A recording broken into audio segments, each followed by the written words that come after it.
As an avid card maker, I was really happy to see the evolution in markers and the cost of markers because now it's possible to get a quality set of markers for what it used to cost. This entire set of 48 costs at one point in my crafting journey paid that much for three alcohol markers.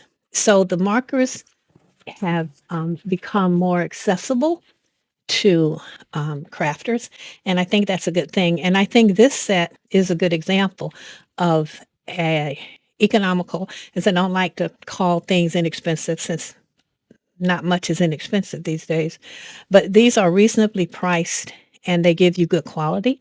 This is the brush tip and this is your broad tip. And it's important when you're looking at markers to make sure if you want the brush tip when you're looking at art markers, because some markers have the hard pointed tip, which they're great.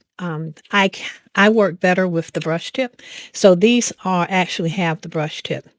And these have an adequate supply of ink. Because of the price, these markers are easier to replace than they are to refill. For me, it's just cheaper. Okay, it does come with a color swatch card. The markers have both names and numbers.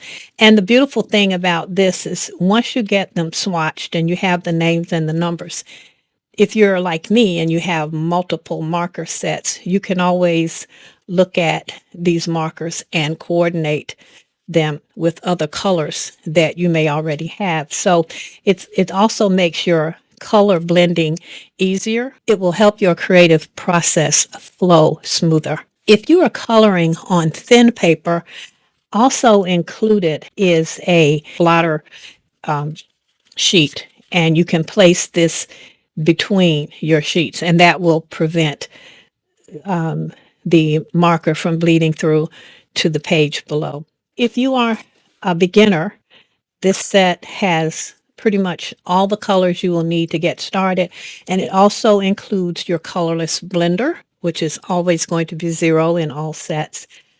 You have your grays, your cool grays, which are important for doing skin tones, and then you have your brown tones, again, that are important if you're doing skin tones. So for a beginner or for a veteran crafter, this is a nice set. So I'm thoroughly pleased, and it's 5 stars for me.